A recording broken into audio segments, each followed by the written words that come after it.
One sister asked, this is like a common, I think a common Malay or Malaysian thing, when they say, people who like to talk a lot, they say that, no, I'm just saying, but my heart is clean, I don't mean it, or something like that. A lot of people take advantage of the disconnection of that. Is that even valid? No. Why? Okay, turn to page, or if you have the Quran, chapter 4, verse 49. Can I make a... Let me just answer this question. Sure. Chapter 4, verse 49. Allah subhanahu wa ta'ala, He says no one can claim purification. Chapter 4, verse 49. What's the ayah? Can someone tell me? Surah Nisa, verse 49. أَلَمْ تَرَ إِلَى الَّذِينَ يُزَكُّونَ أَنفُسَهُمْ بَلِ اللَّهُ يُزَكِّي مَنْ يَشَاءُ. Don't you see the people who are claiming يُزَكُّونَ أَنفُسَهُم? They are claiming purification for themselves. But rather, it is Allah who purifies those whom He wills. Yeah, you can't say my heart. You see some people, sister, why you don't pray? Oh, my heart is clean, I don't need to pray. See? Those who claim purification are those who have the filthiest of hearts. Why? Because a person who is truly a friend of Allah, you think he goes around telling people I'm a friend of Allah? No.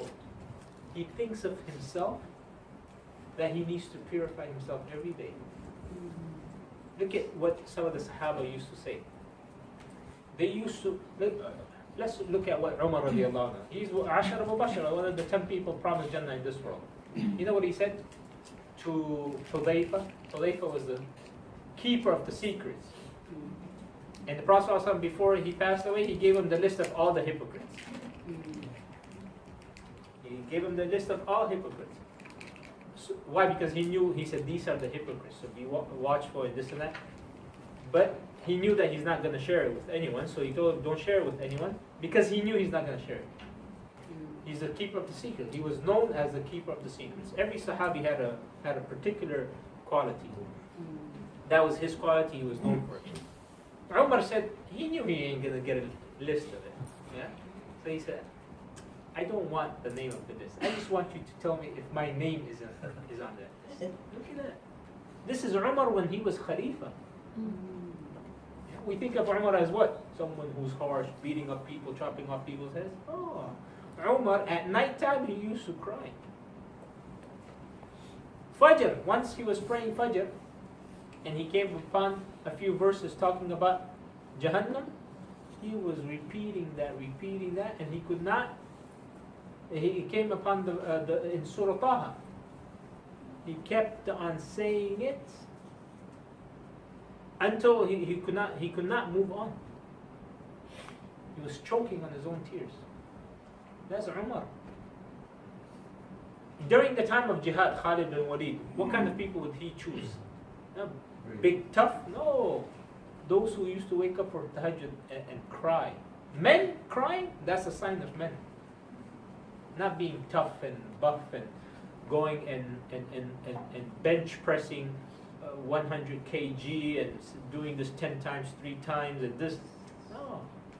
And then when it comes for Fajr, 1 kg of blanket he cannot pick up. Yeah? Why? He goes to the gym to do the physical body. Well, he doesn't go to come to classes. He doesn't go to the masjid to do the spiritual body, the heart. So you see a person, he can lift the car, you know, the small kencho, he can lift it one place. But his pillow, or his blanket, he can't lift it. Too hard for him. What does that mean? Allah doesn't look. إِنَّ اللَّهَ لَا يَنْظُرُ إِلَىٰ صُوَرِكُمْ وَأَمْوَالِكُمْ. Allah does not look at your physique. He doesn't look at your body, how strong, how beautiful, how tall, how short, how white, how dark. He doesn't look at that. Or your wealth. This person, he's wealthy, he's from this lineage, he has this title, he has that. None of that matters with Allah. What matters with Allah is your heart.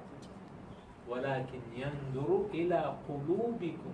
But He looks at your hearts.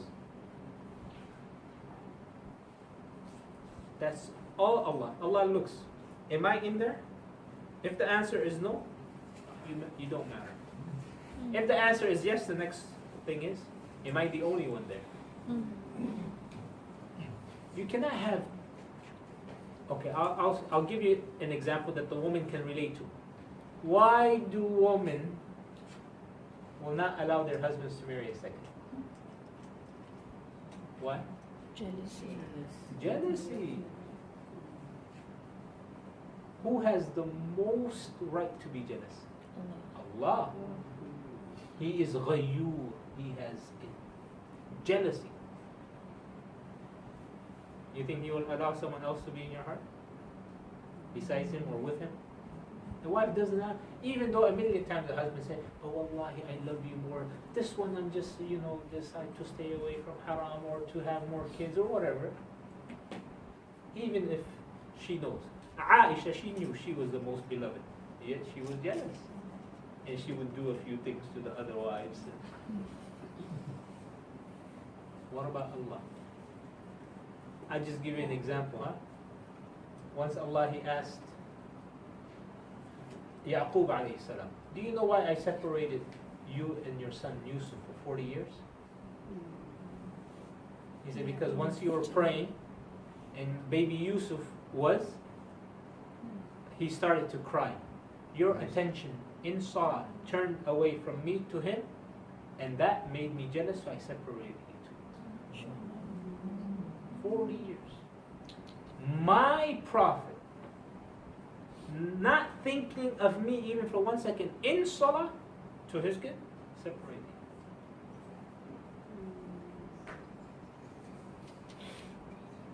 That is how jealous Allah subhanahu wa ta'ala is. And He has every right. He created us, He gave us whatever we own, whatever, health, eyes, whatever you have in your bank account, I'll tell you, give that to someone and He'll give you, rather, let's say a person, he doesn't have an eye or an eyesight, or he has insulin deficiency or insensitivity of insulin, diabetes, whatever. And this person is a millionaire, a billionaire. Say, whatever I have in my account, I'll give that to you, give me your eye. Priceless. Allah has given you that. And you use these eyes for other than Allah. How many times do we do this? And then, how many times do we do this? Or like this. And we know what this means and what this means. If we were to recite one verse for every time we open our phone, wallahi, we'll finish one juz a day. One verse, not one page. One verse. I guarantee you'll finish one juz a day. Every time you do this, right? You open it and then you put the password. Or your password is you have to read that ayah. Yeah? That's more like it. Yeah? Your password, someone should come up with an app like that. And maybe to my students I say you have to memorize that verse. How's that? No? The password is memorize it. Because it'll give you about a minute to memorize, and then it will shut down, and then you have to read it inside. And then it will open. Should I come up with that app? But imagine, you do that. What's more important? The Facebook or the Book of Allah? You see how many friends we have on Facebook? The person has like 400, 500, 5,000 friends on Facebook. Right? How many of those 5,000 or 20 million or 5 million followers he has on Twitter will come to his janazah? How many?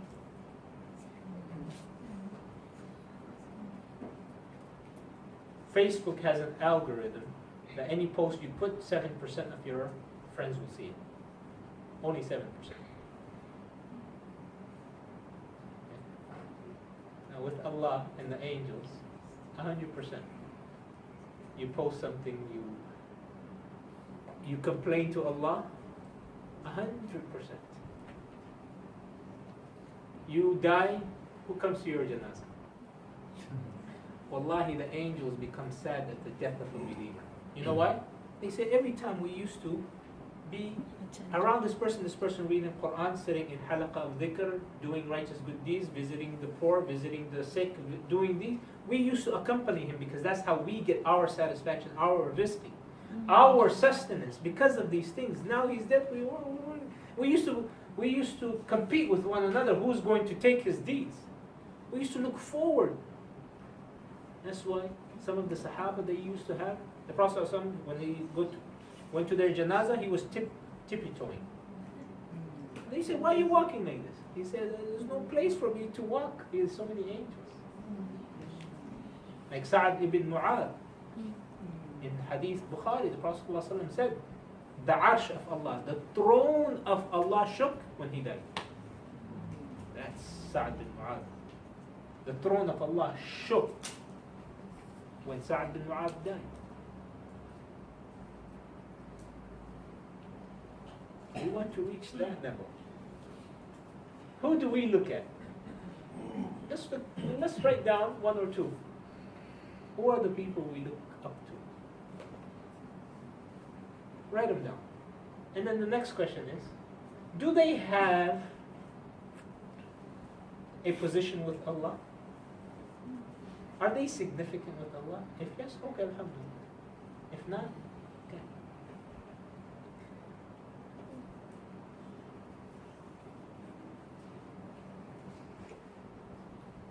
Who are your friends? Last night I was doing the book of Riyadh al-Salihin, and one of the interesting hadiths we covered is, the Prophet ﷺ said, a person is upon the religion of his friend. So look at who your friends are. Who are your friends? Because you will be upon his religion.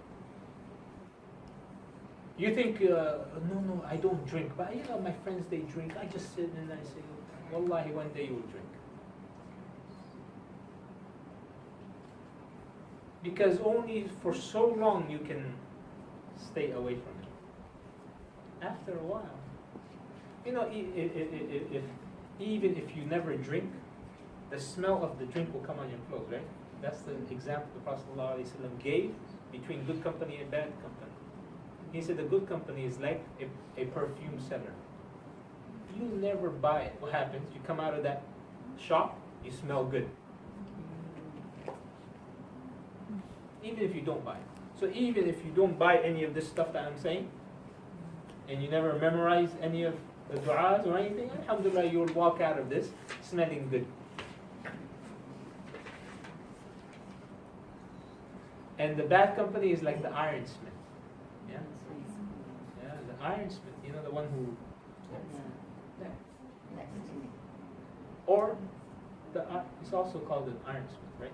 Yeah. Or blacksmith. Okay, you guys like blacksmith. If he doesn't burn your clothes, and the smell, the burning smell will be on your clothes. You walk into some of these restaurants, right? Yes. Right? Even if you don't buy it, all this grease comes on your clothes, and you come home, you're smelling yourself. You didn't do anything. You weren't cooking it, but you go as if you cooked. Take that. Every time I walk by it, I remember this hadith. So you just come by and say, I don't want to actively participate. I just, came to see someone. Yeah? Or what is this, all these ustads always talking about? Hard. They're living in a different world. We're living in this world. Come on. People went to the moon. He's still stuck in his heart. Even that person, inshallah, will benefit.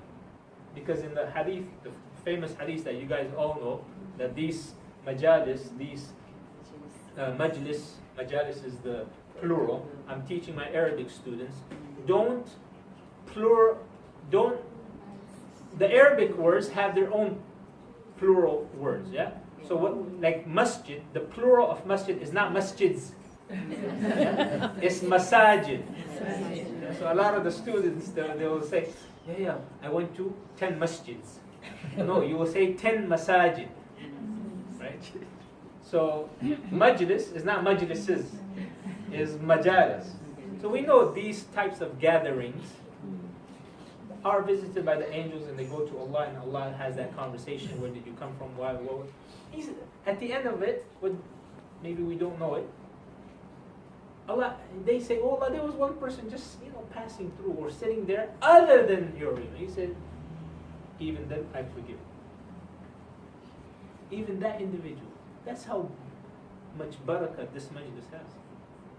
And we have several hundred, thousand, millions around the world.